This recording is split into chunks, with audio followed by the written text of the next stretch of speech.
Hey, what's up everybody? It's time for another piece of Ash. This is my usually weekly show where we talk about wargaming, what's going on in the industry, what's going on with me, and then we take questions from the chat and of course the mailbag. So it's been 2 weeks since the last piece of Ash. It's been an eventful 2 weeks. You can probably hear my voice.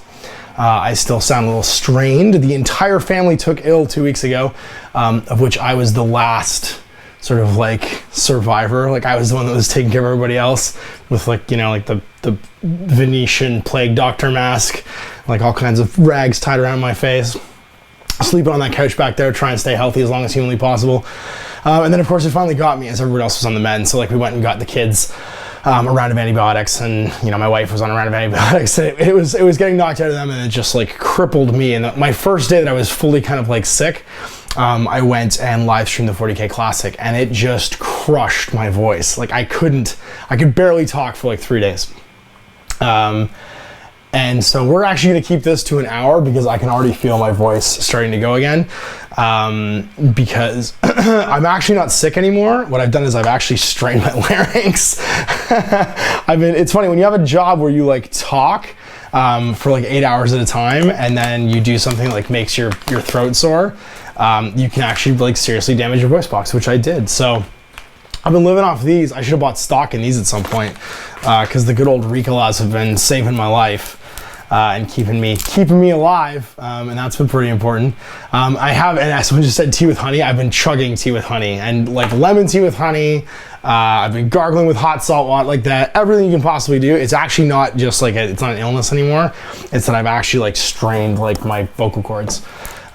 Just talking and stuff. And it's funny because I can barely eat at the end of the day if I talk too much. Like I can feel everything swell where my vocal cords are, and it just hurts to swallow. Like it's just terrible. I can barely even drink tea. So it's been bad. Everyone's like, yeah, you look like you've been sick. I do. I look pale and slightly uncomfortable. But it's been a big week. It's been a lot of fun. I actually had Mike Wolf up here the weekend, and we played a whole bunch. We played an entire Path of Glory campaign in a day, which was pretty cool. And we also did the 6th and 7th Frostgrave Ghost Archipelago stuff. I did a Let's Play for Shadespire with Chris from Loads of War Games, and he is super jazzed about that. I'm actually super jazzed about it as well. I finished painting my Shadespire Stormcast actually last night as well, and got the first of my dudes from the Bloodbound done, Garrick from Garrick's Reavers. He's my favorite because he's the only piece that really matters in Garrick's Reavers. He just like he's the one that you just juice up with all the upgrades so that he can go and fight everybody in the end. I'm sure my mic's actually out. Yeah, it is. And yeah, no, so it's been actually, I've been really productive. Like I painted an entire Stormcast or Sylvaneth army. I painted most of the 2-player starter set for Shadespire. There's a funny story about Batman, which you guys can ask me later about the Batman starter sets, which is funny.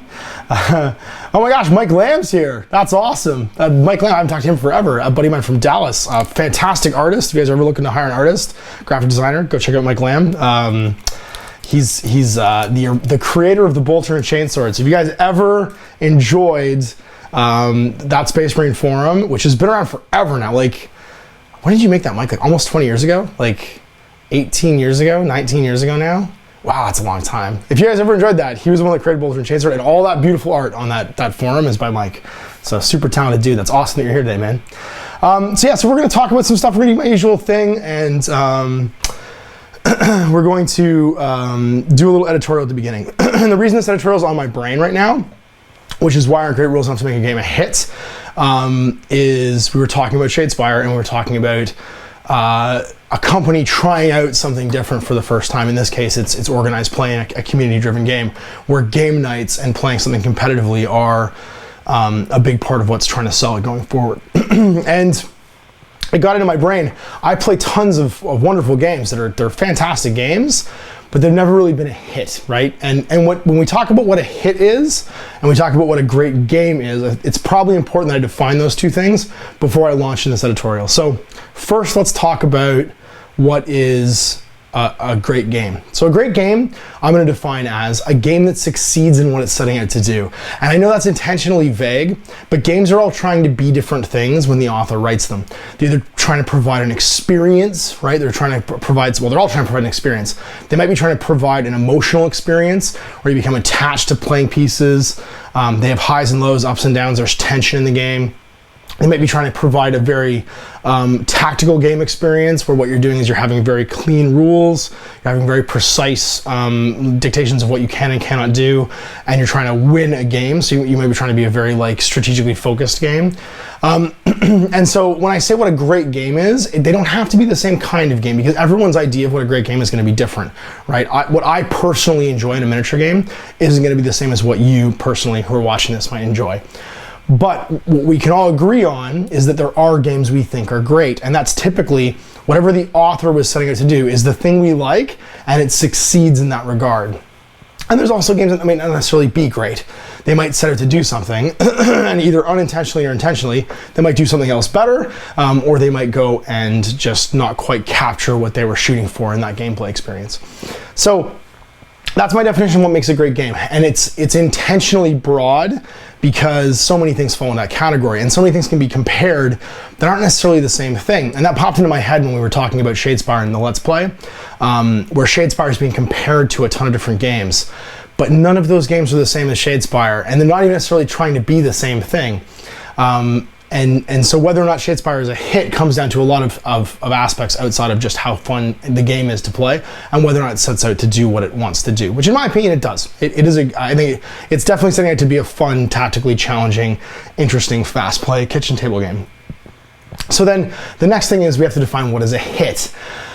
I've defined what is a hit very, very, very simply. A hit is something where the game is very prominent in sales channels. So people are trying to get it to sell. You see it for sale, not just through the people that makes it website, but you see it for sale in local stores. You see it for sale through lots of online vendors. So more than just the company that makes it is selling in their online store. Advertising in their online stores, hey, we have X or Y, and then of course you see people playing it in real life. That's a very important one. If you can go to your local club or your local game store and you can actually see people throwing down and enjoying it, consuming and enjoying that product, that's what I would consider to be a hit. So a hit is not necessarily, did it succeed, and it's important that I define those two things separately. Did it succeed for me and make the game that I wanted it to be? No, that's what makes a game great. That doesn't make it a hit. A hit is it being commercially successful by showing up in sales channels, and then of course being prominently sort of like experienced by lots of people. You can visually see people playing those things. So those are the important things I think to define before I launch into this. Why aren't great rules enough to make a game successful? Is what is a great set of rules or a great game, and then what is success? What's a hit, basically, right? and so with those two things, bear in mind. So that's my definition of those things. Obviously, you guys can feel free to argue with that, but that's the foundation of this editorial.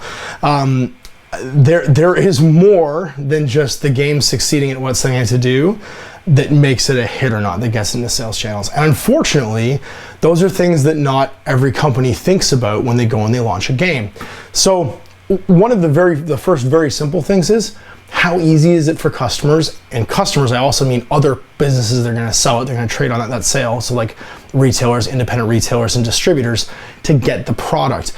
You can have a fantastic game, so a great set of rules that exists in one place because either A, they can't produce enough of it to ship it to distributors, or B, it's produced in a place where they can't get it to people. It can't actually physically travel to people. It's hard to go from point A to point B. So if the broadest market for wargaming is in North America and Europe, and that's more to do with, I think, brand recognition than anything else. There are more people aware of what wargaming is and who are potential consumers for a wargaming product in those areas than anywhere else.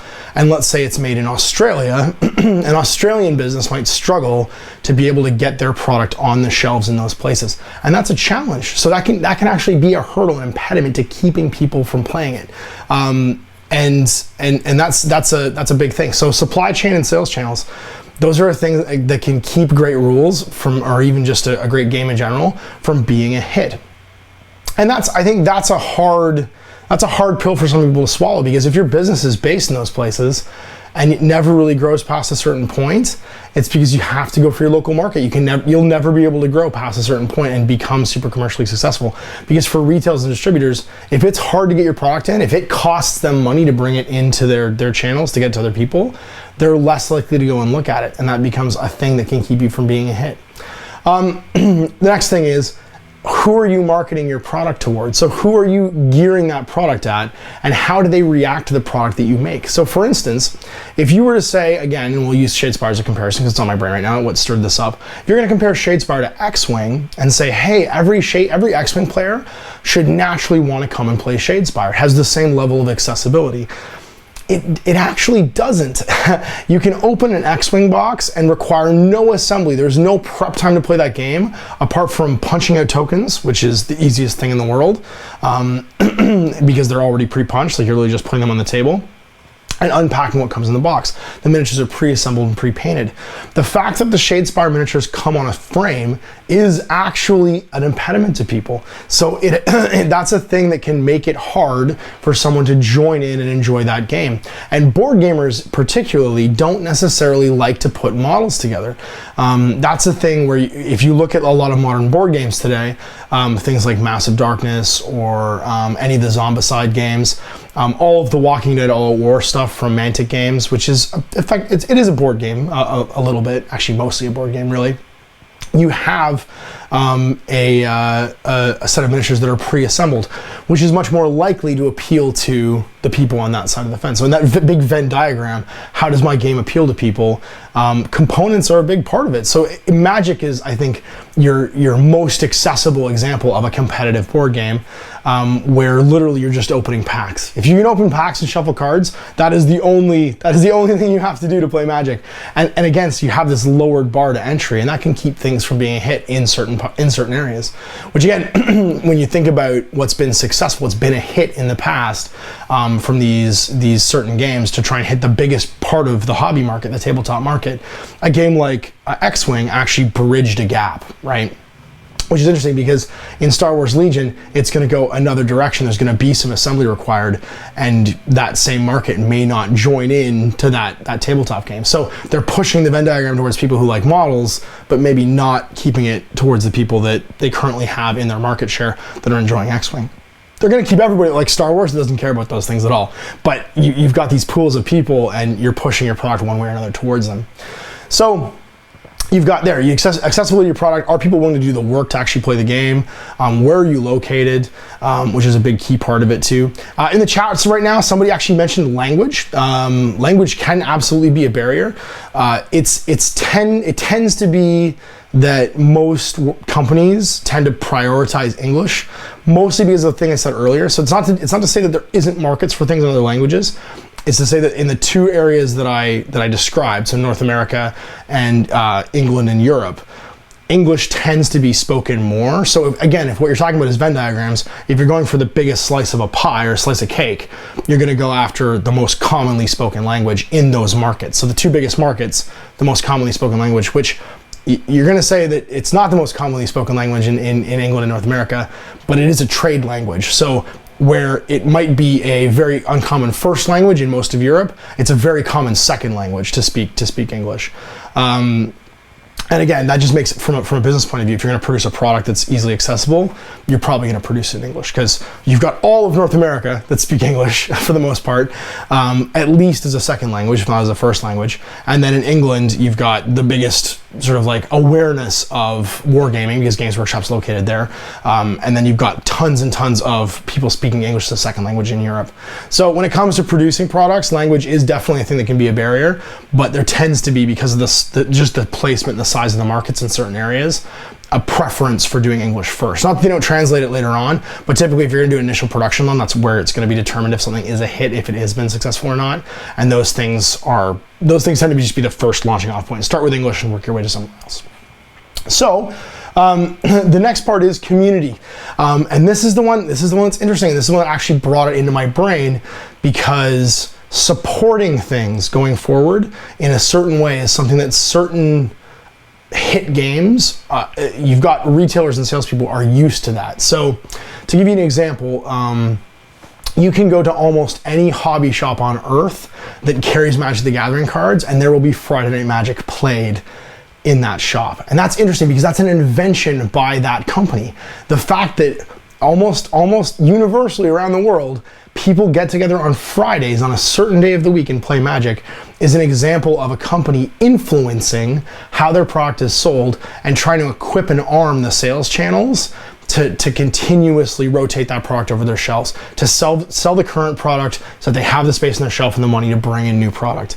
And that, more than almost anything else, can be the determining factor as to why a game can be a hit or not. And it's not the only thing, because you can have great organized play, but it doesn't necessarily drive sales. You have companies that don't even understand what organized play or community activity events are supposed to do to generate sales, or just not communicate it very well to sales channels and people in general, or even just have people stocking it that don't want to do that. Friday Night Magic's a great example because it's so easy to do. It's so easy for a retailer to organize and run and advertise Friday Night Magic. And at this point, if you move to a new city, if you're just trying to find people that you have something in common with, you just find your local game store and go and play Friday Night Magic. You're gonna make a bunch of friends that have something in common with you, like right away. It is almost the most, I would say, if you're looking for like a community driving experiment in tabletop gaming, it is probably the most successful marketing and community building thing that I would say almost anyone has ever done. You can find Friday Night Magic almost anywhere on earth. And it is something that retailers now, after all the years of doing it, completely understand how it makes the money, how it turns over product, and how it generates further lead on sales going forward from release to release to release. Magic the Gathering has become a machine that makes money for retailers, to the point where retailers keep Magic in stock even if they aren't personally passionate about Magic, because it is a thing that keeps the lights on. It's almost like its own little economic force inside tabletop gaming that generates sales. And so I think that's interesting, because if you can relate that thing to other tabletop games have done it very well. X-Wing has a very vibrant, organized play community with waves, releases, launch plaques, support for retailers, and tons of communication, a lot like DCI does for Magic. And what that does is it takes people to familiar ground. So if you're a guy who owns a hobby shop and you don't necessarily understand miniature games, but the people talking to you from Fantasy Flight Games about X-Wing are speaking your language all of a sudden. They're comparing this product to Friday Night Magic and how it's gonna make money for you and how it's gonna turn waves of product over in your store. All of a sudden you go, aha, this clicks, and you see how community and community development helps to drive stuff in sales in your store. When I was at Adepticon last year, there was like 500 people playing an X-Wing tournament. There was a whole side of the massive like vendors hall that was just given over to people playing X-Wing, and it blew my mind because I had not seen that much. Well, I mean, I don't hang out in hobby shops that much to play games like Magic and X-Wing, but I understand what they do, and to see that many people in one place playing one game was mind-blowing. It was amazing, because these were people that didn't necessarily play war games, that were maybe like Magic players or card gamers or board gamers that had come to a wargaming convention because there was a war game for them, and they had clearly all been collected up by the organized play that this company had been putting together. So it was a huge accomplishment, I think, for those people.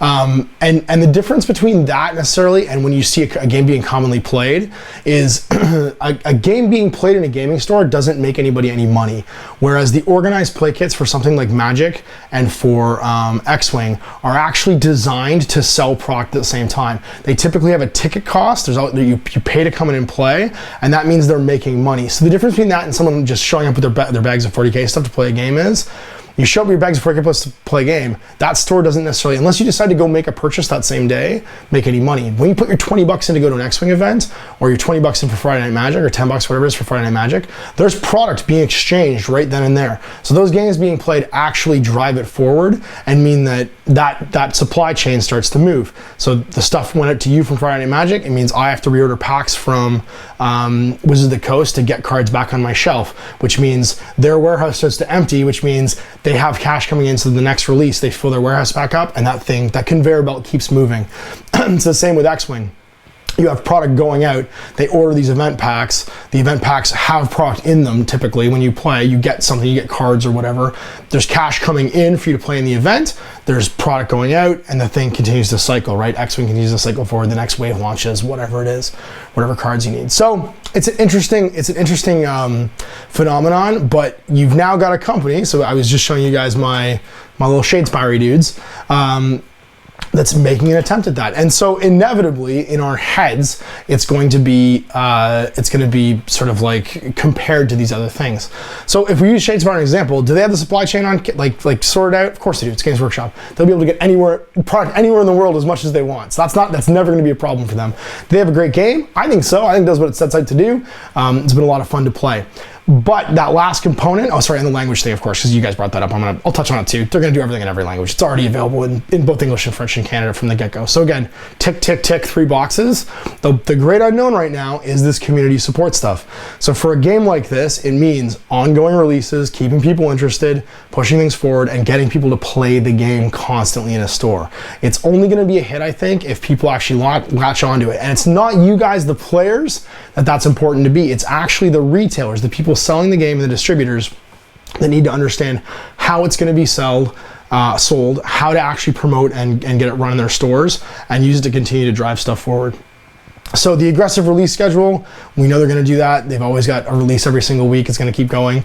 But it's this last bit, this community driver bit, that I think is going to be the difference between a great game from my experience point of view. Like, I really enjoyed that game. I think that game's great. It did what it set out to do. To, is it going to be a hit or not?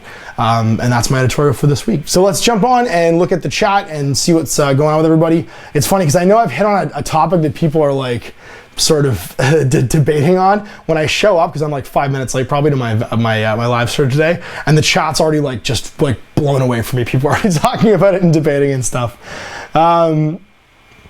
Yeah, so let's jump in and see who's here. Anthony Lee's here, Benson Green's here, Dave Rockville here, Adam from Greenleaf Terrain's here.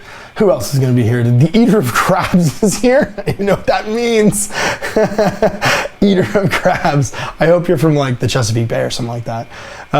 Who else is here right now? We've got, oh man, Dave and Anthony and Benson are just going at it, and so over the Eater of Crabs. So I can't see anybody else's. Oh, Torben's here. I just don't see anybody else's names right now because they just like jumped right into it and started talking.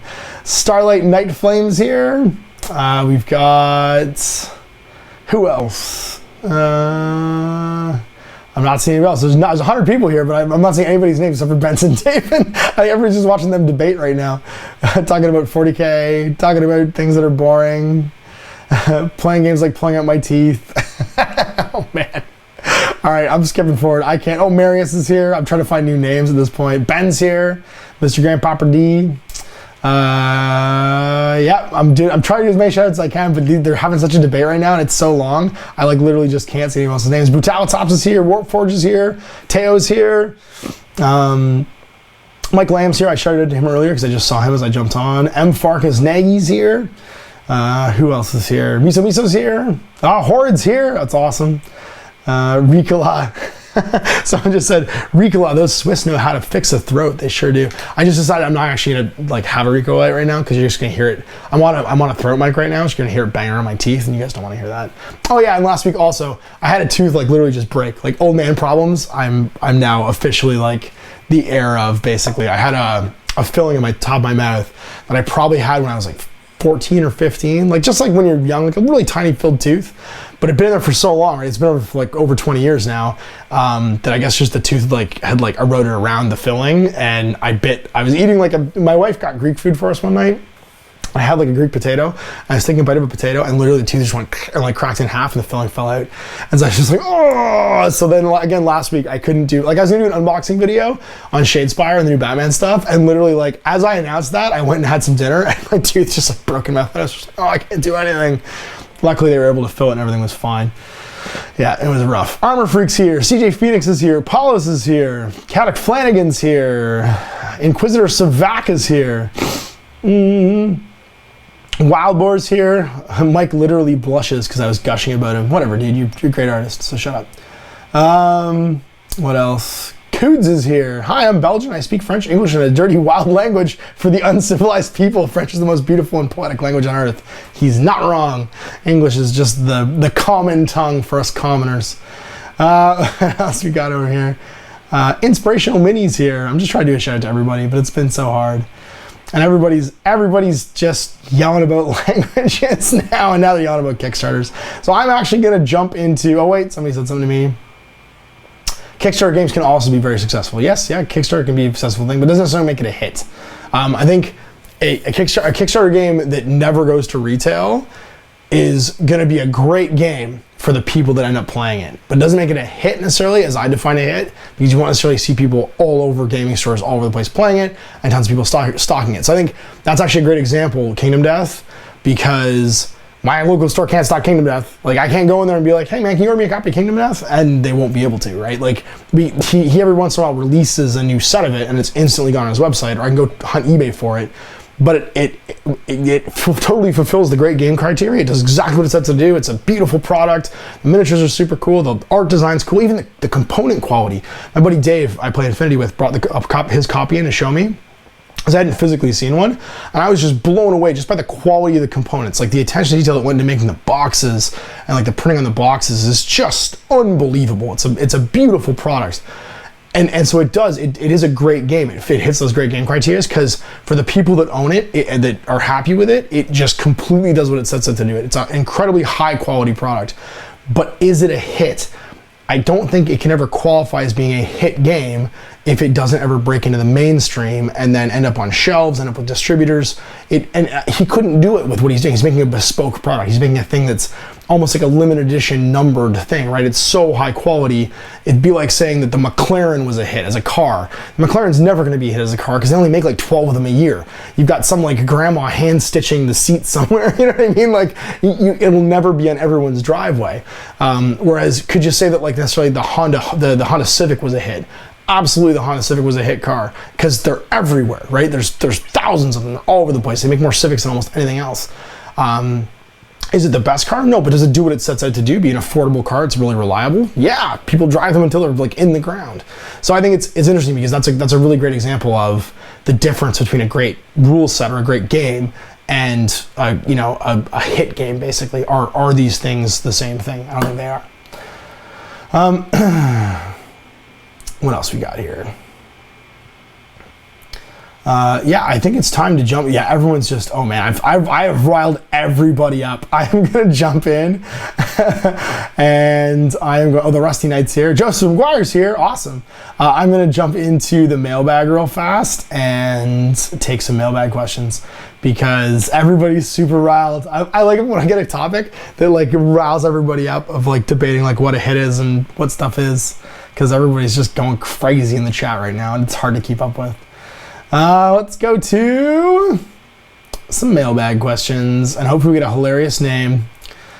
Oh, it's Potato Gonna Potato. That's the first name. How would you build an 8th edition Inquisition army at 1,500 points? Oh, so you didn't necessarily define how would I build an 8th edition Inquisition army. That's just the Inquisitor and his dudes, because like, that doesn't exist. And so we're talking about 40k here for a second, and we're talking about armies. You didn't say Battleforged, which means I can take whatever I want. I don't have to follow the silly rules for like, it doesn't have any troop choices. How do I make it an army that like is Battleforged, or not, isn't necessarily is Battleforged, but has, what's the term? Objective secured, because I don't care about that. What I would do if I was going to make an Inquisition army is I would take things that I think an Inquisitor might just grab up en masse when he's going to fulfill a mission. So one of my favorite scenes in any 40k novel is actually when Inquisitor Eisenhorn leads the Gundrenite Rifles, this raw like recruit basically fire team of like Imperial Guard, into what's called the Tetrasphere, which was a fake dimensional pocket created in an imploding planet by this like alien race that was so like Lovecraftian and alien that we couldn't really comprehend them. They couldn't communicate with us. They walked around on stilts. They had these incredibly strange body, and they'd basically been corrupted by this chaotic artifact in the place where like they were incomprehensible now. They lived in an incomprehensible environment. Gravity was off, angles, like it had like Euclidean geometry, so like all the angles were off, and these like just poor young guardsmen were just freaking out. So if I was going to build a 1,500 point Inquisition army, I'd probably build it around some kind of story like that, because to me that's what the Inquisition is. The Inquisition are like, they're secret agents, right? They're rooting out evil, but when the time comes to actually like strike at it, they're usually restricted to whatever's around. You know what I mean? They don't necessarily have, the timing's never necessarily be perfect, that they can get like their strike team of like Death Watch and, you know, Grey Knights or whatever together in time. There's only so many of those people across the galaxy. So I'd probably have like, if I was going to 15 point army, I'd probably convert a bunch of guardsmen to look like something like Arbites, like the local law enforcement, maybe have some planetary defense guys, some PDF guys, and then just build the Inquisitor and his warbands. And then that's it. Like it would just be that. Like I don't even think I'd ever make a 1500 point like Inquisition army. I think what I would do is I'd make a 500 point detachment that I could bolt on to any of my other armies that's just like the Inquisitor and like the stuff that he fights with sometimes. And that way they could just show up as needed. Because I think that's really more Inquisition style, you know what I mean? I'd want to have some kind of a dropship for them, so it'd either be like a converted Valkyrie, or it would be that cool Deathwatch gunship thing. And yeah, and I wouldn't try and make it an army, because the Inquisition shouldn't be an army. It should be a guy, and the dudes that follow him around. And whenever it's time for it to be go time, he just looks around whoever he can trust, whoever's reliable, and just says, "You're with me. Let's go blow up that planet," or "You're with me. Let's go save the universe." Like whatever it is he's gonna do. Yeah, so that'd be it. I would take whatever my cool Imperial army is, and I would build a 500 point chunk basically that would add on to it. So when the Inquisition shows up and it's go time, that's what he has. Next up, we've got No Name. Hey Ash, Shadespire looked like a lot of fun. What did you think of the miniatures and the mechanics, and will you be playing any more of it? I'm definitely going to play a lot more of it. One, it was really fun to film. So if you guys watch my Let's Play on Shadespire, Chris and I'm always trying different things when we film for the most part. If it's not like a tabletop battle report, I like to experiment with how we record things. And we came up with a really neat way of doing it. It's not perfect yet. Like I need to get my blocking right for it.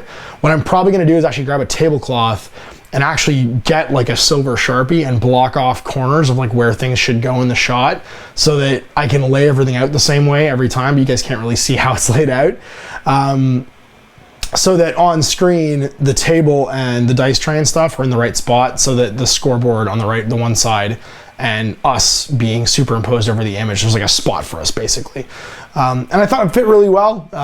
It was actually, it's a lot of editing to do things like a live score and to do like the two of us like overlaid and the way that I've edited it together.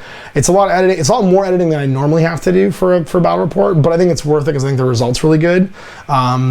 And it was a lot of fun. It was a lot of fun to do. I think the game lends itself to that. It's going to be neat when more factions are out, obviously, and I've actually started to wrap my mind around deck building and stuff too. And now it's just painted. I'm more excited about it. Next week, I think this weekend is the pre-order for the Orcs.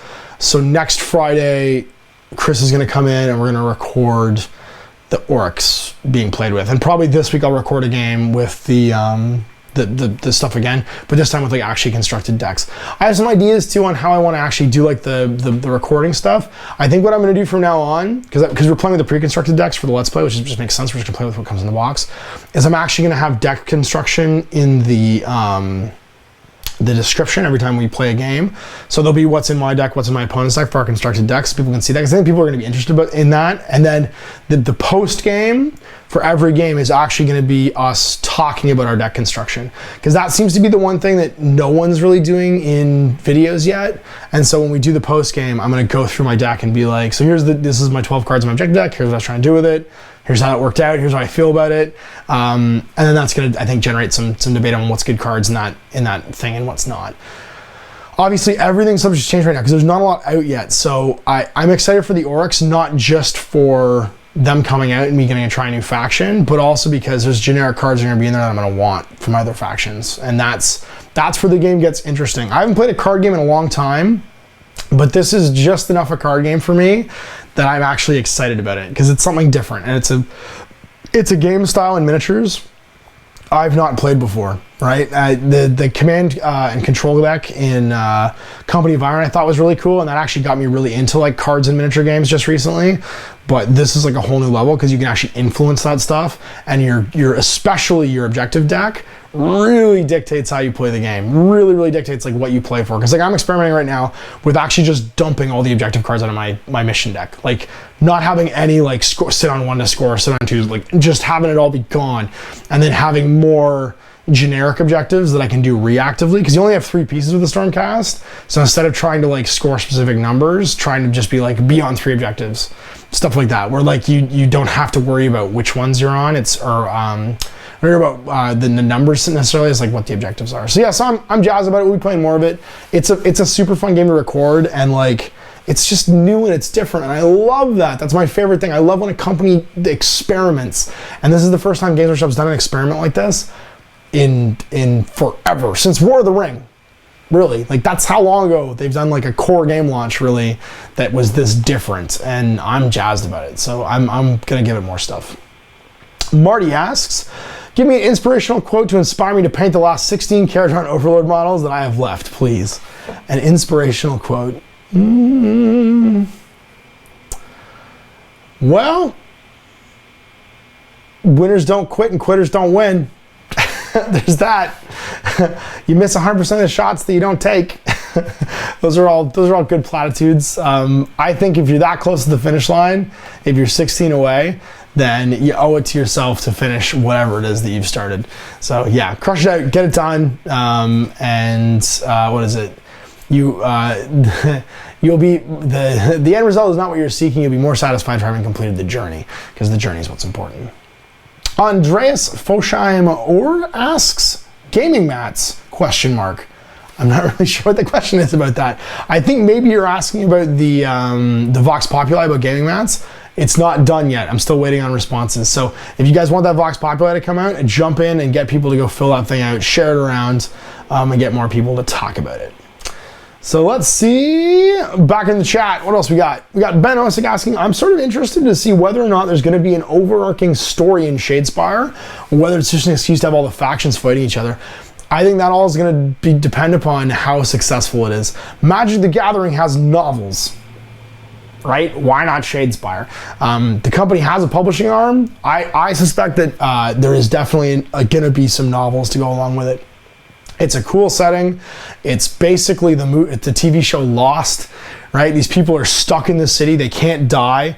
They're kind of infinitely traveling around doing stuff. It's a little bit like Silver Tower, where like people are stuck in the Silver Tower for thousands of years, like traveling around trying to find the shards of the what's his name, the Gaunt Summoner. So like what's great about it is it's an open-ended story. You could tell these pockets of story over and over again, and it means that the same characters can show up and things can happen to them, but then they can go on and do other stuff, because like it's not like nothing matters, but you've got this great sort of open-ended story in this haunted place, which I think is really cool.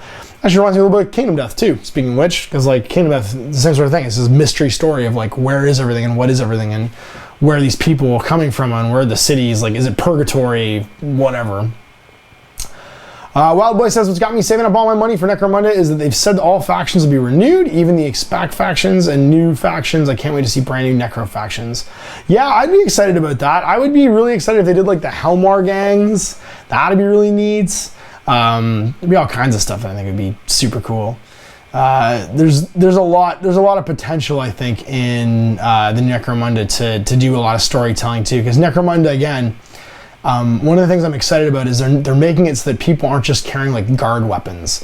They have these like modified mining tools and stuff. And that means that there's more storytelling that's going to happen. Like we'll find out more about House Goliath. If they're an industrial house, are they all in these like mines? What are they mining? What are they doing? Like that's, to me, that's interesting, because I love knowing more about the soft white underbelly of the Imperium. Not its armies, not what its galactic conquests are, not that hard shell exterior, but what's going on with the regular people. How crappy are their lives and what do they care about and what they're doing? Because that makes the rest of it matter more. There's nothing compelling about a grand galactic conquest if you're not rooting for the guy being affected by it, sort of like on the bottom. And so the more we know about the bottom, I think the more we know like about why it's all important, why is all of this stuff happening. Morgan C says, I watched and love all your battle reps. Thank you. Julian Farnham says, cheers. Torben says, I'm going with both those games, Shadespire and Necromunda, because they tick 2 boxes that are both important to me. That's cool. Morgan says, keep the battle reports coming, especially Dark Age and Bushido. No plans on stopping either of those. Those are 2 of my favorite games right now. What else we got? Starlight Night Flame says, if they announced Mordheim was coming back, I'd go all in. I hope they do Mordheim again, because Mordheim's so great. But again, Mordheim is about, it's funny, if you ever read some of Thomas Piernan's writing about Mordheim, it was all about premillennial tension, which is also a great song by Tricky, if you've never heard it before. It's about the paranoia of the millennium, and that's when it was written. It was written in 1999. And so he said it in the year 1999 in the Imperial calendar for the Empire as well. and a looming apocalypse in the year 1999. So I don't know if you'd ever really capture, I mean, I guess we're kind of living in another looming apocalypse right now, so maybe the timing is right. I don't really know. But I'm pretty excited for if they do Mordheim. I hope they just keep it in Mordheim. I hope they just try and tell that story again. What else do we have for questions? People are debating Mordheim versus Necromunda right now, and so I don't have a lot of questions to ask. Horde person says orcs need the skeletons. I'm gonna get everything. Like that's the thing is one of the great tricks that this game's pulling for Shadespire right now is that because every release also has new common cards built in, you're gonna want to buy all of the warbands eventually. So the price tags aren't bad. I think it's 35 bucks Canadian for warbands. I'm not worried about that. I'm gonna get some great miniatures. I get a lot of fun painting, and I get more generic cards and all that stuff. I just expand my game. What I really want to have, and what I'm probably gonna end up doing, is getting a second board, because the 3 and 4 player variant of the game sounds like it's gonna be awesome. Like I'm really excited to do that, where you have like a mass battle basically, where there's 4 players. That's gonna be really, really cool. What else we got? The Sepulchral Guard look really cool in Shadespire. I like how they just swamp people with cheap models that can be revived. Yeah, it looks neat too. I mean, that's what Undead is, right? And the models are fantastic. Yes, they are super cool. Z Lobby says, what'll make Shadespire a total no-go for me is if they release rules for their $25 character models. While I think it's nice for people to own them, I'm in no way joining a competitive game with just that price. I'm not really sure what you mean there. If they release rules for the $25 character models, do you mean if I can buy a $25 character like Age of Sigmar model and they just put rules out online for it? Because I don't necessarily see that happening. Because you need to get cards. Like they might at some point do that, but so far everybody in Shadespire has been a named character. So like the generic Stormcast characters in Age of Sigmar, I don't think are going to get cards. I think what you are going to see is you're going to see all the characters in Shadespire get a War Scroll, which I think is great, because that's the way I would do it if I were them. Is I would have go to Shadespire, go to Age of Sigmar from Shadespire, not necessarily pull stuff from Age of Sigmar in, because that would get complicated really fast. How do you get your hands on official cards? And unless like they like sold you like a deck of cards and stuff, that might get weird. But it's super simple just to release a War Scroll and have them be usable, just like they did with Warhammer Quest. I suspect that's what you'll see. Is you'll see all of these become I think it'd be really cool if they actually did like a character unit. It's a lot like War Machine, where there's character units. So like here's a Liberator Squad, here's like an Elite Liberator Squad. As if the 3 Liberators were basically just like a 3-man Liberator Squad that were super tough and had some special rules or stuff. Or even if they were like an attachment for a Liberator Squad, where that War Scroll could be added to a Liberator War Scroll, and like you replace the Prime, and this you take 10, you take 5, 10, whatever guys, but on top of that you get these 3 dudes that get added onto it and like lead it. That'd be really cool too. So who knows how it's gonna work? It's up to them how they're gonna do it, but there's tons of opportunity to make that stuff have added value, and I wouldn't see why they wouldn't do that. The one thing that doesn't exist right now in Shadespire, which everyone I think is curious about, is are you eventually going to be able to choose your warband? Because right now warbands are fixed. There's 3 models for the Oryx, there's 7 models for the Sepulchral Guard, there's 3 models for the Stormcast, and there's 5 models for the Blood Reavers, and you don't get to do any selection of that. That just is what your team is. But eventually, you could very easily see them doing what you're talking about, where they release a Shadespire upgrade, where it's just a model in a blister with his card, and that guy has a War Scroll rule maybe for Age of Sigmar, and also now it's your Blood Reavers are take 5 models from this pool of models, select the 5 models you like. I don't know how you do that though, because a model is not necessarily it's not necessarily a model is a model is a model in Shadespire. There are clearly models that are better than others, like Garrick in the Blood Reavers is the best.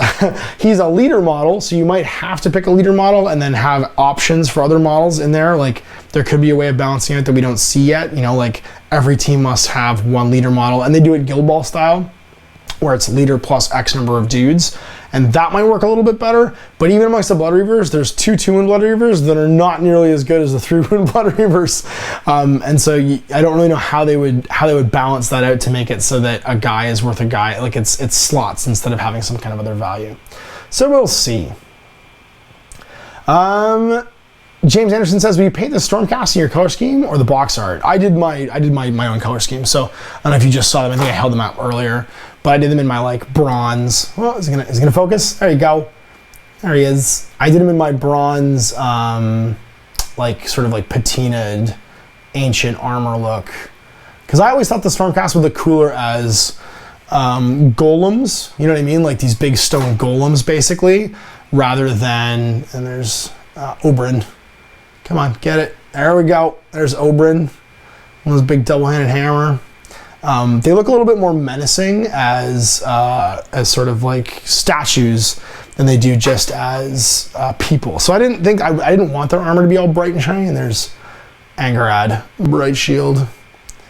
And her sort of like, I have to keep it in front of my face because it always tries to like go to my face otherwise. And the only model I finished is Garrick with his bare feet. Oh, he's awesome. I have to keep it in front of my face. Get my face behind it. There we go. Come on, get it. Get it. There we go. Because otherwise it won't focus on him. Come on, focus on him. Focus on him. There he is.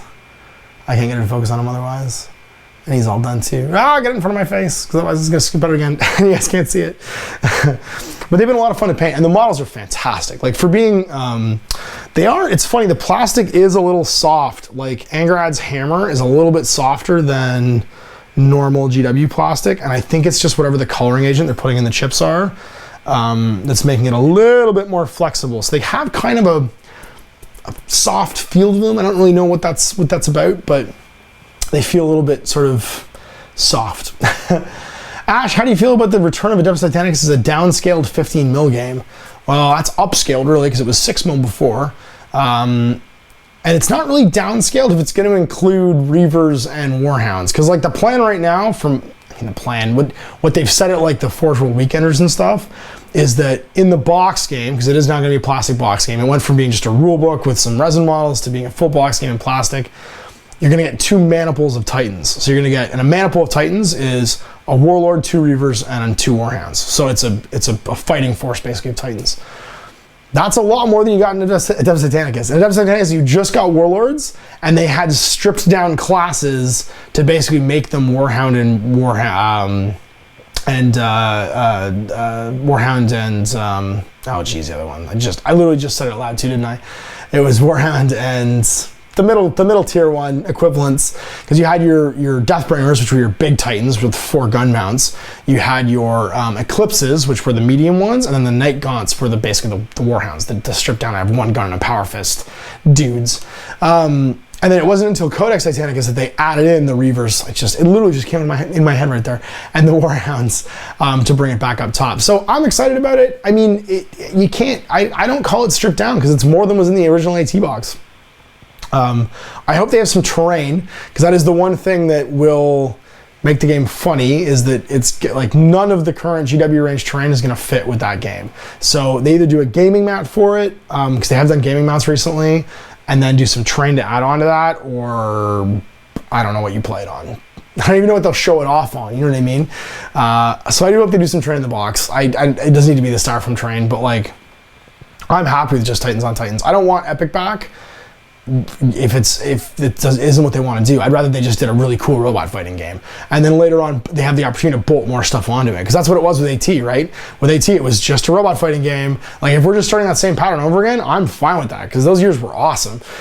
Giant robot fighting game, add on some infantry and vehicles, add on some other races. Like, they've got years of potential if they just start with Adeptus Titanicus, and you've got other races you can add on too. Now, if it is based in the Horus Heresy, which right now from all the Weekenders, that's what it's going to be, you're not going to probably see Tyranids, you're not going to see Necrons, you're not going to see Tau, you'll probably see Eldar, and you'll probably see Orcs. And I'm fine with that too. Just like, it doesn't need to be for every player. It's a new game. It's not going to be compatible with their current model ranges anyway. So just jump in. I'm the kind of guy though that I get excited about having something new. I don't worry that it's not the same as the thing I used to have, because I still have that thing, and I can still play with it if I want to. So I think that's my 2 cents onto that. Where's the next one? Oh man, it's funny. I sometimes skip down and it just drops the chat to like 1,000,000 miles away from me. Oh my god, it's just running away. It's so bad. I scrolled a tiny bit and it went right to the end. There it is.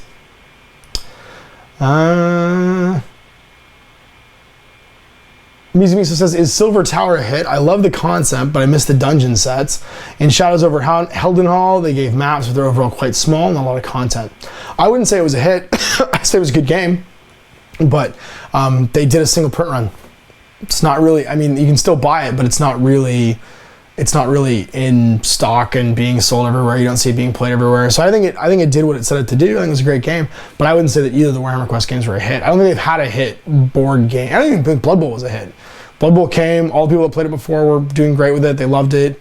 They're still doing teams and releases for it right now, but like, it got its big spike of interest, and I see the same guys playing Blood Bowl now as were playing Blood Bowl before. They just have a new bunch of pitches and stuff to play on. So I think Blood Bowl went like this, whoop, and then it's just back to Blood Bowl as usual, which is great. Like, people love Blood Bowl, and some new people tried it out and gave it a shot and started playing it, but I don't think that was like a huge hit. Christopher Egan says, any more action on Dracula's America? I just finished my congregation. I'm painting them right now. That's what's on the table after the Shadespire stuff gets done. That and Hero Quest. This week is Hero Quest. Sorry, that and one more thing. Luckily, the one more thing is only like 6 models. And that's going to be Aristia from Corvus Belli. But it's in the queue right now.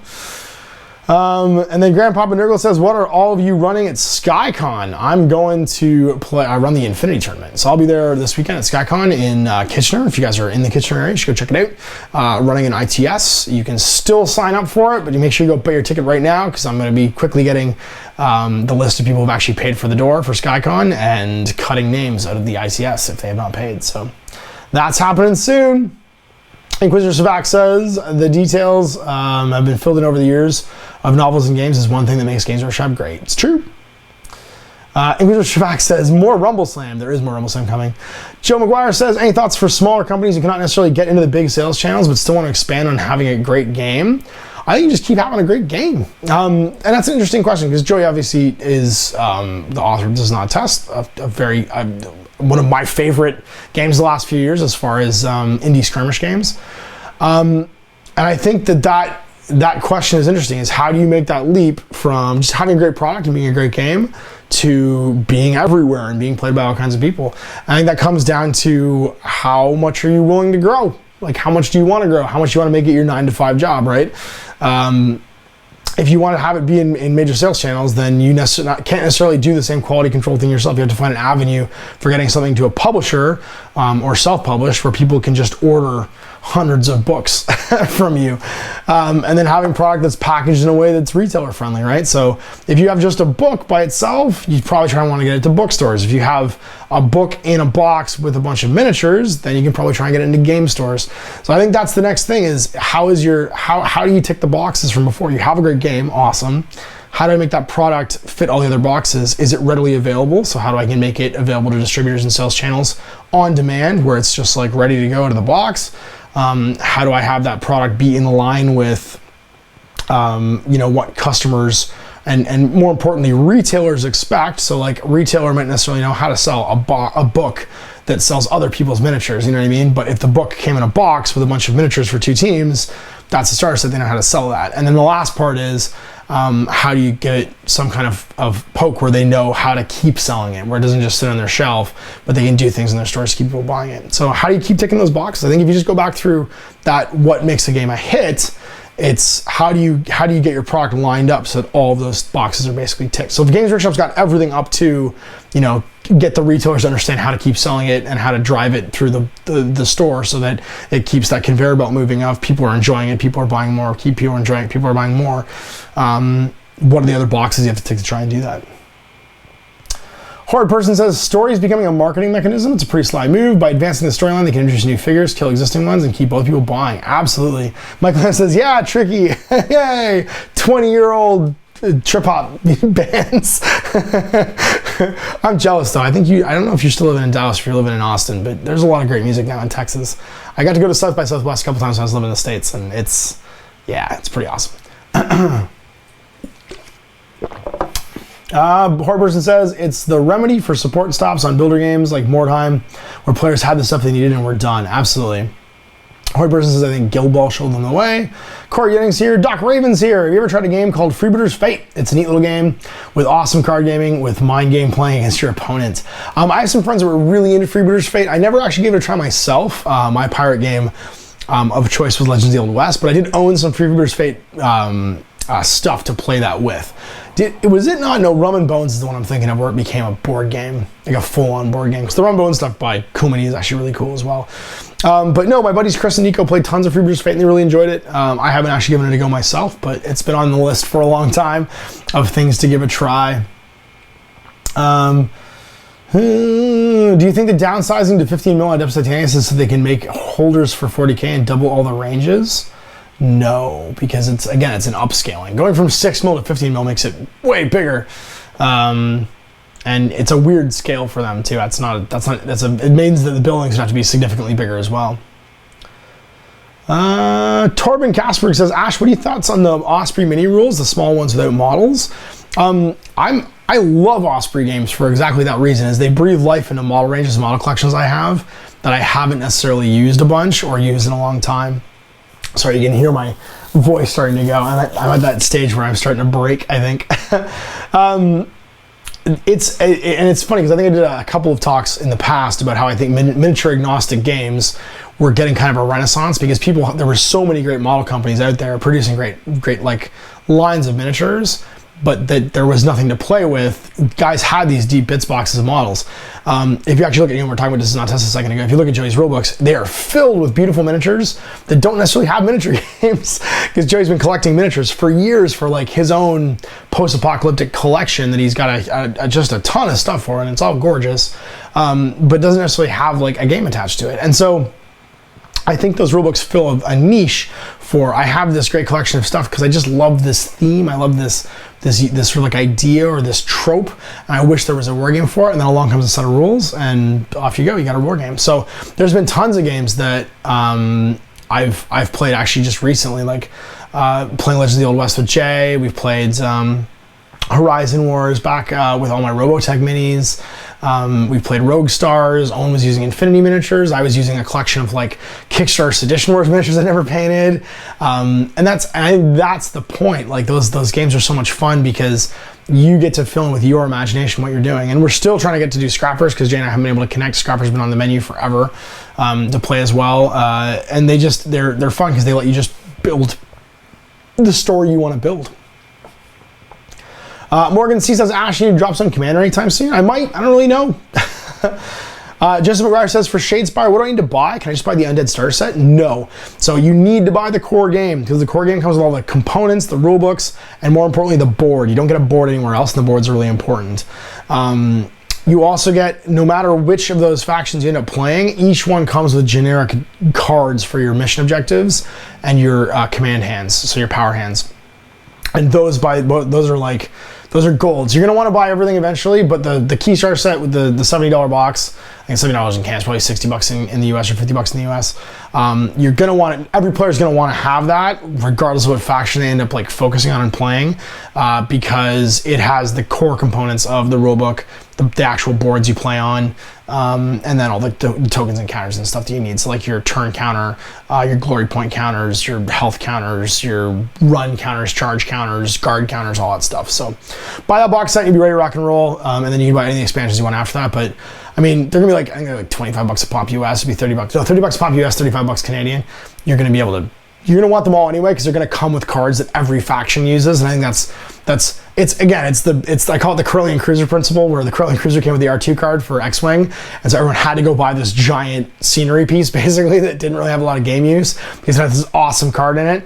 GW's pulling a Corellian Cruiser principle, and they're packing cards you're gonna want and stuff you're gonna want. I mean, the core game, that's fine, you can always do that, but all of the expansions are gonna have cards you're gonna want for other factions too, probably accidentally on purpose, so you go out and buy all of them, which I think is fine because they're priced aggressively too, so I think that's good. More Malifaux says, Poodle's a gun. Cody Ryan says, Malifaux! People just yelling Malifaux now. Brutal Top says, oh Ash, I have a burning question regarding online miniature sellers. Any recommendations or warnings, specific or general?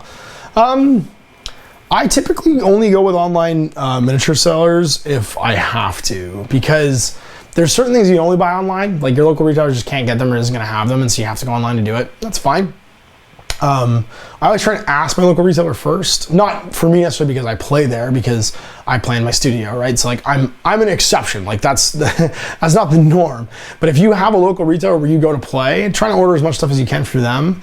that's how you're contributing to that place that you enjoy. You know what I mean? So for me, that's a philosophical thing. Now, not everyone agrees with me, and everybody does it, mostly because I think everyone has their own opinion of their online retailer or their local retailer.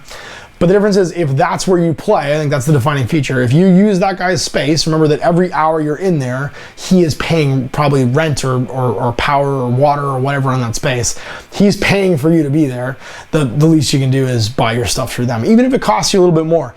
And that's because, to me, that additional cost might be the difference between that place being there in the future for me or not. So, yeah, there are times where you're gonna have to buy stuff online because you can't get anywhere else, and then there's times where you have the option, but I always try and ask first and then buy locally. So that's my only consideration and warning, is you can buy online, it can be cheaper, it can be faster, you can get exactly what you want, but you can't play on your local online store. And so that's just something to consider. Cody Brown says, oh, the War Scrolls are up for these guys now. Awesome. Well, I'm excited to go see them. I'm gonna check those out when we're done talking, actually, to see the War Scrolls for these guys, because I think there's going to be some added value then in all of those box sets if they do some AOS stuff for them, which I'm jazzed about. Wildboy says, you could just buy the undead and play on someone else's board. Well, actually, that won't really work, because you won't have any tokens and counters. Like, unless you're planning on never playing it, unless you're playing with someone who has the base game, I would go buy the board. You're going to want it anyway. Cody Martin says, the team building sounds like it should be like Guild Ball. I'm hoping it is. And yes, also these models are perfect for Age of Sigmar service. Actually, Mailev just pointed out Skirmish. These would be perfect for. So yes, they would be perfect for Skirmish. Paulus1 says, in the last piece of Ash, I mentioned that Warmlords had died off locally. Then boom, a local store announces a Slogo lead, and funny how things turned out. I decided to go Signar. There you go, perfect, right? Like, and I think that's interesting. Is there you've got someone doing a community thing that has you excited to play a game again. So locally, you weren't necessarily getting to play the game you enjoy. Someone does something which I believe there are Slogo League rules for that company on their website. Like, you can go play and you get excited to do it again. Check out Company of Iron as well, because it's awesome. That's another great way to start doing it. Cobra Snake says, how are the seam lines? There weren't a lot of flash or seam lines on these at all, but I mean, remember, these are fresh molds too. Not that it typically matters with plastic, because with plastic, it's just, the molds are the molds. They don't wear. It'd be 10 years before they sort of show any kind of wear, right? It's not like metal molds or resin molds. And my only comment about them at all was just that they have a funny feel to them. Like, because I can still get to the exposed plastic on the bottoms when I feel them. I don't know if they feel greasy or they feel soft. They don't feel like normal GW plastic, and it's probably just the coloration, the coloring additive that's gone into it that gives it a strange feel. It just feels a little bit rubberier than normal, but no problem with them. They painted up fine. Took primer fine. Mailev says, for plugging AOS range into Shadespire, could GW simply make cards that correspond to the current range of Stormcast models? I mean, yes, they could, but I don't think that's what they're gonna do, because I think what they're gonna try and probably fall, I shouldn't say what they're gonna do. If they're gonna keep with the Corellian Cruiser principle, they're never going to sell something specifically for Shadespire without it potentially coming with something that everybody wants. So when you pack a model, like let's say they do like an individual model with like a new card for the back, so you can start doing some team selection, which should probably come along in like year 2. They'll get all the teams out first, they'll start expanding the teams afterwards, because there's wider and deeper. Is right now the game's just started, there's 2 teams, they're gonna go wide, they're gonna add teams, and then year 2, you got all these teams out, you're gonna start going deeper into each team, which means more options for each team, more options for ways to play, because that's what they want. They want you to collect everything, decide on what you like, and then go deeper into the things that you like. And that's a production philosophy for games in general. But if you're gonna follow, like I said, the Corellian Cruiser principle, it means that every release should have something for everyone in it. And typically when you're in a design studio, there'll be a big sign on the wall somewhere that says that everything we make is for everyone, especially if it's for a game like this, where you're gonna want, like, it shouldn't just be for Stormcast players. There should be one generic card in there that could be really cool for Khorne or really cool for Bone Splitters. And I guarantee at some point you're gonna hear me say when I'm opening up a product and playing a game of Shadespire is, this is the coolest Orc new release blah blah thing, but the people that really want to buy it are gonna be the Khorne, because it's gonna happen, right? Like that's a design thing. That's the way that you're gonna put those things together. Torben says, wait, is Dipsing going 15 millimeter when that happened? I don't think it is 15 millimeter. I think it's going to be, they've said a bunch. The last I heard was actually 8 millimeter, because 8 millimeter would put them about in scale with everything jumps up a size. So like the Warlord Titan is the size of the old Imperator Titan, the Reaver is the size of the old Warlord, and the Warhound is the size of the old Warhound. So 8 mil is what I heard last time. Again, it's a strange size. 15 millimeter would be bananas big. The Warlord would be the size of a knight. I don't think I'm doing that. That would also put the price. That would put the price of the box set like into the moon. There's no reason to do that. What else we got? Anthony Lee says, I'm looking at Dark Imperium, Blightwar, and Shadespire. There you go. People are freaking out now about Titanicus. I don't know. Who knows? Yelling about 15 mil. What else we got? Dave Rockefeller says, Ash, have you seen the new Joan of Arc Kickstarter? It's kind of blown up lately. They're even implementing siege battles now. I have not. Let's have a Google. You guys I like it when you guys get me to have a Google things I don't know about. So you said it was Joan of Arc Kickstarter, and I assume this is a miniature game. Joan of Arc Kickstarter. Let's see what comes up. Time of Legends. Joan of Arc by Mythic Games. It's a golden age of chivalry. They've raised $850K of a $100,000 goal, 5,000 backers, 18 days to go. That's pretty cool. Did pretty good. Seems to be going okay. But it's kind of board game pieces. Joan of Arc, Lahir, Gilles de Rais, Du Guesclin, Jean de Dunois, Falstaff, Talbot, Lancaster, Chandos, The Black Prince, A Hero with Mace, A Hero with Warhammer, the Tarrasque, the Werewolf, the Unicorn, Archangel Gabriel. These are neat. Oh, crazy. Okay, so it's a multi-base mass combat game. The terrain looks really neat. The models look really neat. It's played on a hex thing. It's a board game, though. It's not really a war game. If it's played on a hex board, it's got peasants. The models are super cool. The multi-base stuff is kind of crazy. Revive the Golden Age of Chivalry, a 2 to 4 player narrative battle game of knights and peasants, heroes and dragons, angels and demons. That looks super neat. Again, if it's a board game, it's not really my thing. The models look okay. Certainly something to check out in the future. Who's making it again? It's by Mythic Games. Yeah, that's neat. Cool. Again, not 100% my thing right now because it's not my what should we call it? The board game thing is not really my scene. It's not my scene. I shouldn't say I don't like it, but like there's so many of them out there right now. Like there's the Song of Ice and Fire one that looks like a board game. There's this one that looks like a board game. It's just not that. Not as close to my thing. Mike Pierce says, thought on the Batman Mini second edition streamlining and going to plastics. Well, first of all, they're not plastics, they're resin. I know that because I built 5 of them. And I guess I do owe you guys, it's funny, somebody asked about why that wasn't a Batman Let's Play on Saturday. I was taking the kit, so I was so sick last week, and I needed to get this box for Shadespire painted and also my Batman thing painted so that Chris and I could record both those things on Friday. So I'm packing the kids in the car on Thursday to take them to school and to daycare. And you guys, if you're in my Patreon, you've seen I built both those teams on Wednesday night. So I built my Batman starter set and I also built my Shadespire starter set. And I had them all. What I usually do when I prime stuff is I throw it on a piece of card. I double-sided tape a piece of cardboard and I just spray it on there. Put a glove on and spray it on there. And so I threw all my camera gear in the back of the Tiguan. I threw the kids in the car, and this piece of like cardboard with the miniatures on it was sitting in the back of my car. I'm like, that's not safe. It's gonna get wrecked.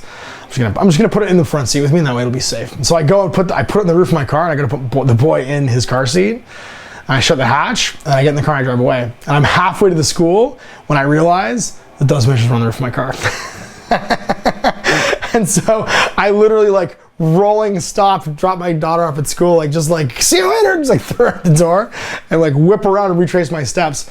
And they're just in the middle of, they're like scattered all over the middle of Lake Street. So all these Shadespire miniatures, all the Batman miniatures are just everywhere across, and it's like 8:45 in the morning, so everybody's trying to get to work, and there's cars everywhere, and I just full on like park the car at the local like Thai place, just like around the corner from my house, and just like stop traffic right in the middle of the street. I'm like, stop! I'm just picking up miniatures, throwing them in the thing, and the Batman miniatures, the Shadespire miniatures, not a scratch. Everybody was just perfect. Just plastic miniatures are fine.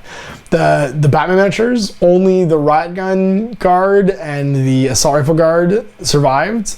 Batman got run over, one of the other dudes got run over, and just like the dude with the baton is just, he's just basically from his ankles to his waist. That's all that's left. And it's just crushed. It was everywhere.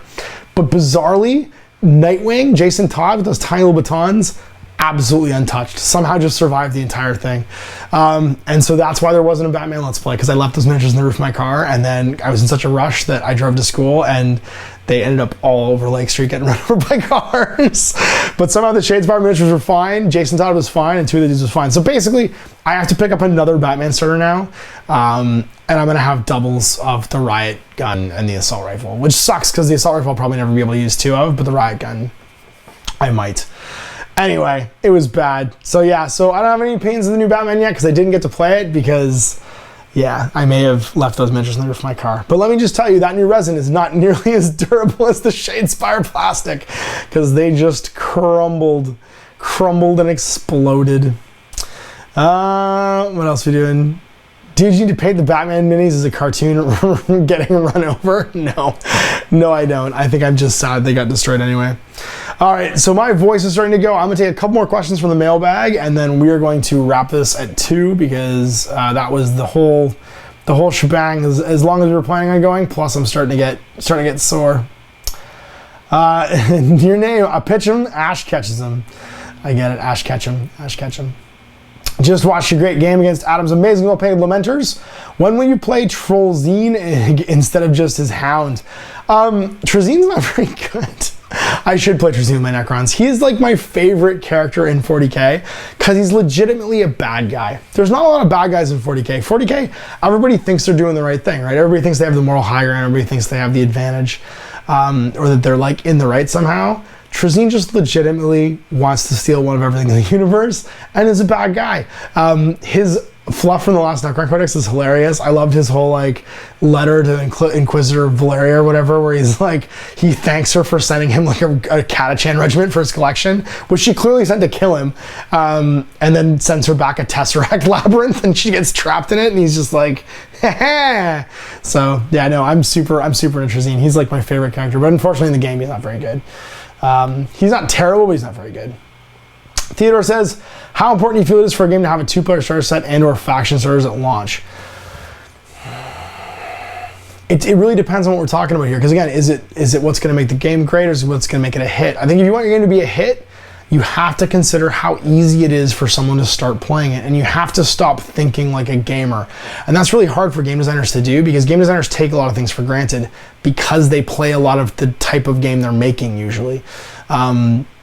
It can be a real struggle when you're first designing something to sit back and stop thinking like your current customers or like yourself, who have a ton of experience with stuff and are willing to go seek things out and do work. So to make something as easy as possible for people to buy, you need to be able to kind of step outside yourself and imagine you had nothing, knew nothing, and didn't know where to start. And that's where that product design becomes really important. So your question has to be to yourself, do I want this to be something that's successful with current hobbyists in this industry, or do I want this to be something that's successful with everyone? So I think if you have a 2-player starter set and or single-player starter sets, you just broaden the appeal of your game potentially, because you're removing barriers from people not having anything and not knowing where to start. You're also making it easier for people to sell it. If you're a retailer or a guy who owns a store, you might not actually know a lot about war games, and that means that you need the advantage of, instead of here's 25 things in a book on a wall and I have to help you pick between them, here's one box that you buy and I know that you can now play this game. That's a big leg up for getting your product to be a hit, because it means that people can buy it easily. The 2-player starter set for Star Wars X-Wing was such a hit because it was literally just plug and play, take this home and go play. Here's a bunch of things that you might think are cool that you can add on later on, but we're not going to worry about that right now. Here's a thing that if you take this home, you are now an X-Wing player. Magic the Gathering's done it, GW's done it, everybody's had a hit game, has made it so that a retailer doesn't have to worry about knowing everything about the product and can just put it in someone's hand and be confident they're going to come back and hopefully buy add-ons for it later on. So do I think it's important? Only if you're trying for your game to be as massively appealing as possible. So yes, I do think it's important. A Steam Tank named Desires, your last question, asks, are there any projects, armies, trains, sets, and games that you would love to do if you had infinite time and resources? How many projects completed that you would never want to do again? That's 2 questions. It's a twofer. You know how I feel about twofers. If I had unlimited time, resources, what project would I do? It's funny because I'm starting to get to those projects. Like now that I have more time, like doing Adeptus Titanicus was one of those projects that I thought, oh, I'll never get to do this, and I'm getting to do it now. The Hero Quest project, likewise, is one of those projects that I've just not had time to do in the last 2 years. But now that I have studio time with my kids in daycare, I'm taking this kind of like risk that this is going to grow, and I hope it does. I hope you guys keep growing this because I'm trying to make better quality content by doing this. I'm now getting to it. So I think the thing that I'm going to be doing more of that you're going to see now that I have more time, and again, this is a risk because my current level of income through Patreon is not necessarily where it's at to grow the way I'm trying to grow what I'm doing. It is going to be my own game. So when you guys see my game start to get marketed and promoted in January, and then at the end of this year, the beginning of next year, that's where I go from just being a guy with a YouTube channel to a guy with a YouTube channel that's also now published a game. And there's people making stuff for my game. And you guys can see my game being played, and people are going to come in and play my game. That's going to be surreal. When someone comes in to play the game I wrote with me, that'll be like a real surreal moment. But that's it. But now that I have to do this, I have to have more time to try and take a stab at this and make it as successful as it can be. And I'm hoping you guys respond to it. And as far as projects completed that you never want to do again, I don't have any, man. I don't do projects I wouldn't want to do again. I pick projects that I'm excited about. So like no one's paying me to do this, right? Like I'm not an advertising venue like some YouTube channels are, where like you'd have to pay me to play your game. I'm picking your game because I'm excited about it and because I think it's cool and I want to do it. And my patrons are the ones that think that's awesome too. So that's why this all works. So I have that luxury where I don't pick something I'm not excited about. Because again, I don't think it makes good content. I don't think you could pay me to play a game and have me be as excited about it as I am about stupid little games that haven't been played in forever that we just end up digging up and having a ton of fun with. Like Owen and I playing through the original Space Hulk was a ton of fun.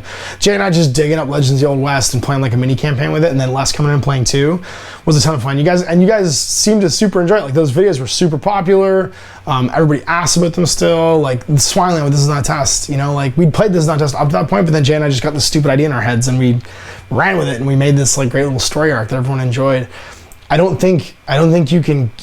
I actually think that's impossible to fake. I don't think you could pay people to make content that fun and different and interesting because it's not their idea. They're doing a job. They're not doing something they're excited about. So I'm just gonna keep doing things I'm excited about, and hopefully the quality of the content stays the way it is. So yeah, I'm gonna jump back to the chat to say goodbye to everybody, and then I'm gonna have some tea and let my voice box rest because you can hear I'm starting to get a little bit choked up. So what else we got here? BFT HUD says, did I make it? You just made it, buddy. You got here just at the end. We're just getting towards the end. Joe's saying more TNT. Of course, there's gonna be more TNT, dude. My timing right now with Jay. Unfortunately, it's keeping us from playing TNT because we've got ideas. The problem is us getting together and having time to actually play games. Although someone said today on a TNT game that I should get Owen to play TNT, so I think I should do that. It should be fun. Doc Raven says, I'm totally on for it. I'll hop and be buyable in Germany. I hope you do play my zombie game. That'll be fun. What else we got? Mike Lamb says, I volunteer for playing your game. Holla at me. All right, awesome. Well, come to Canada, bro. You can play my game. Tim Berry says, stop thinking like a gamer. I think all rules makers should, once they've finished the version of the rules, give them to somebody unfamiliar with their game and see what questions they have. Absolutely. Hey, Dave Taylor's here. Awesome. Just towards the end. Paul says, looking forward to my game. What else we got? Enigma GR says, sorry, my inner Batman fanboy is making me ask Jason Todd is Nightwing, not Dick Grayson. What universe is that Nightwing from? I think it was Jason Todd. I think this one's Jason Todd. I can't remember what universe, but I'm pretty sure that the one that I bought said Jason Todd on the card. It might be Dick Grayson, but I'm pretty sure that one was Jason Todd. Inquisitor Shabak says, just because you're a bad guy doesn't mean you are a bad guy. That's true. That was the best Zangief line in Wreck-It Ralph. And Wreck-It Ralph 2 comes out this fall, and my kids are super excited about it. Burning Stu says, Halash, can you ask me a question too? I don't know what question to ask you. How about how are you today? That's a good question. And Playbot says, welcome all humans. Thank to support this stream. I don't even know what that means. And then it's a lot of people laughing about the fact that I put things on my car. people being super impressed by the fact that I exploded my things. Yep. All right, so I think we're done, guys. We're gonna do another stream next week. So I hope you guys enjoyed that. That was a lot of fun. I hung in there. I managed to keep my voice box relatively intact. So next one will be next Monday, 12:30. It's gonna be for my patrons. So my patrons are gonna hang out. So I'm gonna put a link to the mailbag though, because you guys can still ask questions to the mailbag. The mailbag's open for everybody. And there are of course some questions I didn't get to because this was a 2-week long segment. The mailbag's been just getting stuffed full of letters. So I'm not gonna go back to this mailbag. I'm gonna do a new one. If you didn't hear a question get answered this time around, go and throw new letters in there because obviously I'm playing catch up in a huge way right now to the mailbag because I've had to skip a whole bunch. And Inquisitor Facts, is it bad that I'm more excited about Wreck-It Ralph 2 than any other movies? No. No, it shouldn't be. That movie was phenomenal. So we'll be back soon. Big thanks to my patrons, of course, for making all this possible. Big thanks to you guys for watching and hanging out with me for the afternoon. I'm going to go finish tonight these Shadespire dudes. So look for more Shadespire coming up. Tomorrow we got a Let's Play for Eden. So you guys have been looking forward to that. More post-apocalyptic stuff. This time from France. Really cool game from France. That's coming up tomorrow. And then what else do we have coming up this week? I should just check the calendar. Like, why do I even have to? I can just check my scheduler, the show scheduler, and see what's coming up. We've got more 40K. We've got some BFG coming up. And then, of course, finally, we have the new Aristaya hopefully coming up too. So it's going to be a big week. I'm jazzed about it. So we'll see you for those shows. And, of course, we'll have our On the Paint table and a new... Witches and Wonders on Sundays too, because I've been so sick I haven't done any Witches and Wonders. I haven't done anything. In fact, to tell you how sick I've been, I went and bought a big metal shelving rack for all my mats, my gaming mats, because the big plastic garage mat that we have that they're on right now cannot bear the weight of all the mats, and it's slowly collapsing under its own weight, and I still haven't fixed that. So this week I'm going to try and fix that. But yeah, no, I'm super behind on everything just because like we got crippled by being sick, and then of course I broke a tooth and like all the other stuff that happened. So anyway, thanks guys for watching. We'll see you next week for another of these. Still on a mash. I'm forgiving.